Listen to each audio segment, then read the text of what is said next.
books. And we're going to start where we left off at yesterday, chapter 30. What she wants is not what she says.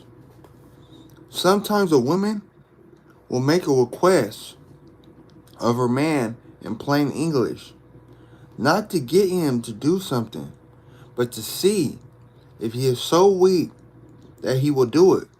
In other words, she is testing his capacity to do what is right, not what she is asking for. In such cases, if the man does what his woman asks, she will be disappointed and angry. The man will have no idea why she is so angry or what could possibly please her. He must remember that her trust is engendered not by him fulfilling her request, but by him magnifying love, consciousness, and success in their lives, in spite of her request. This is a true story. A somewhat quiet and sensitive man was learning sexual yoga. In this yoga, it is important to learn to bypass ejaculation, circulating the stimulating energy through the body and heart is a kind of whole body orgasm. Rather than losing energy in the spasm of ejaculative release, he was also learning to express his animal-like passion instead of always remaining calm and passive during acts. One day, this man and his wife were driving in their car, passing apart. They spontaneously decided to stop the car, run into the woods, and make wild love on the grass beneath the trees. Neither of them had even made love outdoors before. Here they were, clawing at each other, growling, shrieking, passionately aggressive with one another. It was a real breakthrough for them. Suddenly, the man realized he would ejaculate unless they slowed down for a few seconds. "Stop moving a bit," he told his wife. "If we keep going like this, I'm going to come." But the woman kept moving, even more vigorously. "I want you to come inside of me," she begged. "I want you to fill me with your seed." The man had a split second to decide which way he was going to go, and he decided to let go and give his woman her wish. He ejaculated inside of her and relaxed. But when he looked at his wife's face, she was clearly upset. "What's wrong?" he asked her. "You came," she answered. "But you said you wanted me to fill you with the seed, didn't you?" "Yes, but I said that in order to feel that you were strong enough not to." The man felt depleted and empty. He felt he had failed in his practice of sexual yoga. He knew that ejaculating had not been the right thing to do in the moment, but he had succumbed to his wife's wish. Now she was disappointed. When she said to fill her with his seed, she really wanted to feel that he was strong enough to maintain what he knew was right and not to ejaculate.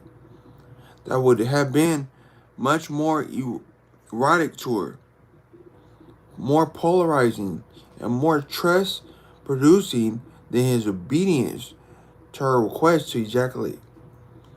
Your woman probably tests you in this way all the time. Her ultimate desire is to feel your full consciousness, your trustable integrity, your unthinkable love, and your confidence in your mission. Yet, she rarely asks you directly for these things. She would rather try to distract you from your truth and then feel that she cannot, that you hold fast to your truth. Wow, you continue to love her. Excuse me. If you are a weak man, this feminine trait of a wanting one thing and asking for another will piss you off.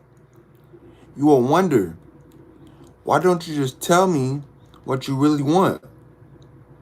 Instead of saying one thing and meaning another, expecting me to figure it out. This is the view of a man who does not understand that women are an incarnation of the divine feminine, and the divine feminine settles for nothing less than the divine masculine. The divine masculine is consciousness. The superior man practices maintaining full consciousness in all situations.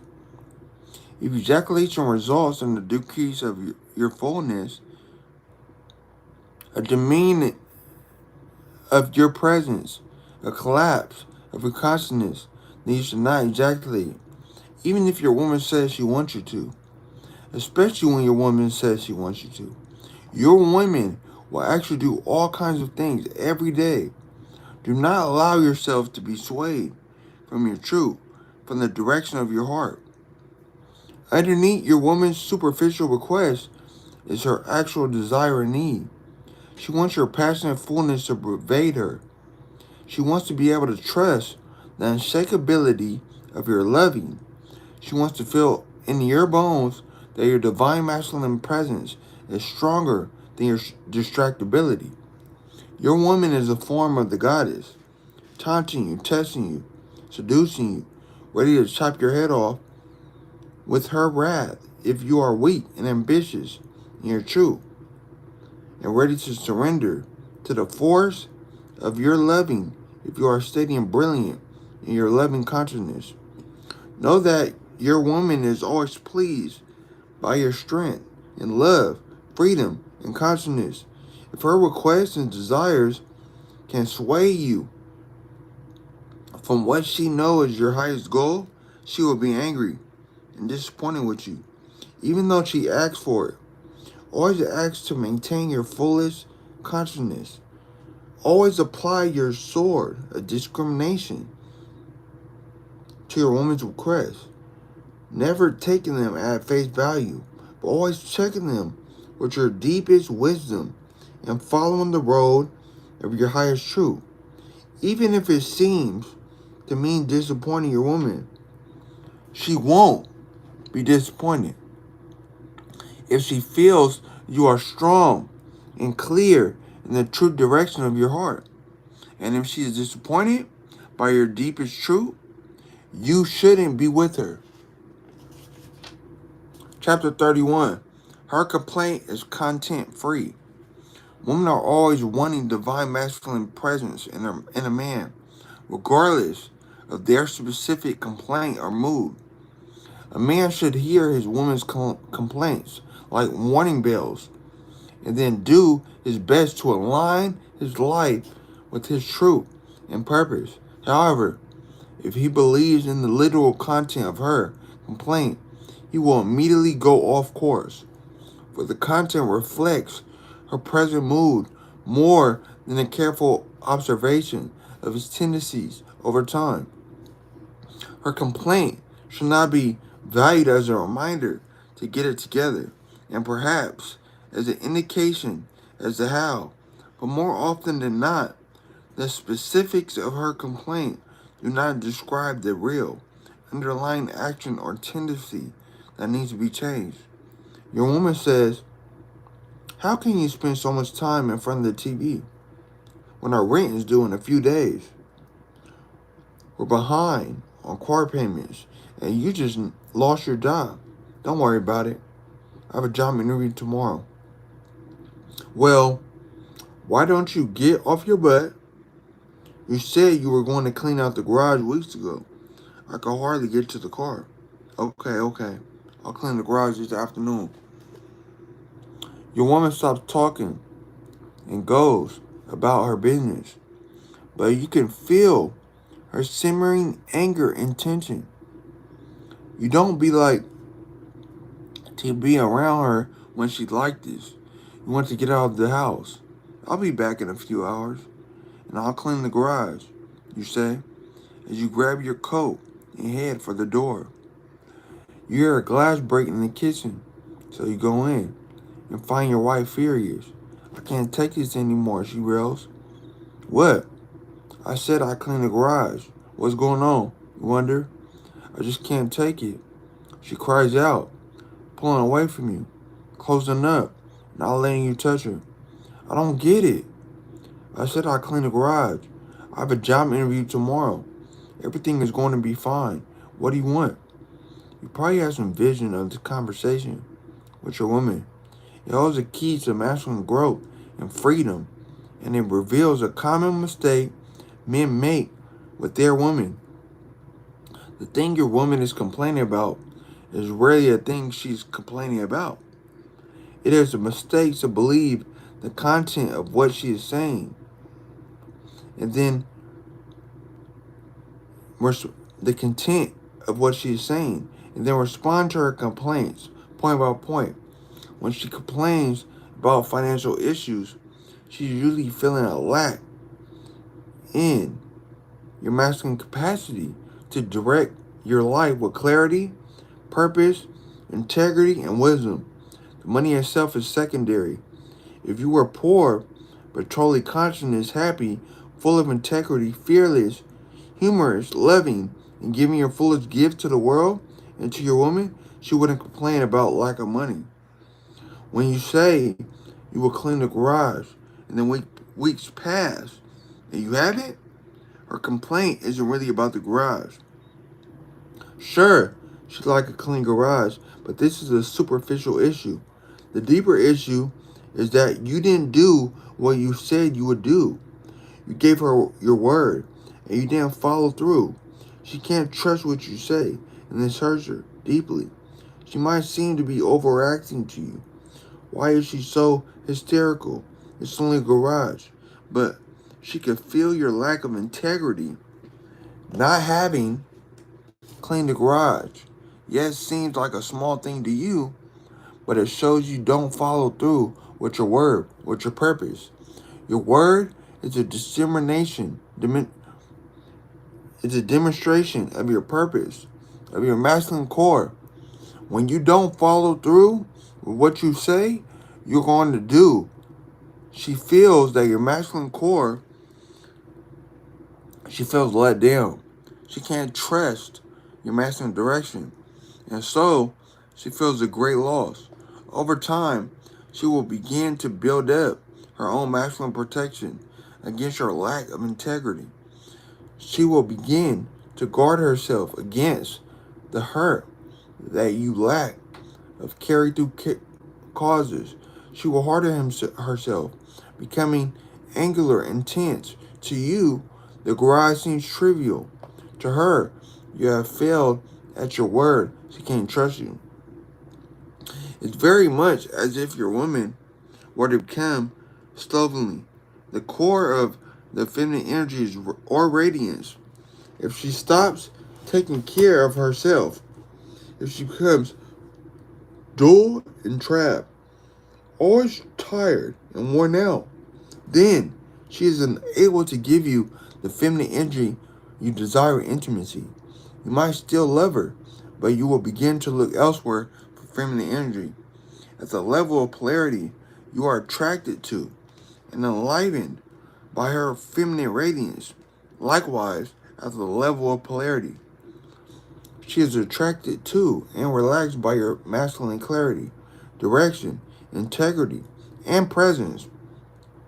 When she complains about you watching TV, it is likely more a complaint about your whole life, your lack of persistence and clarity.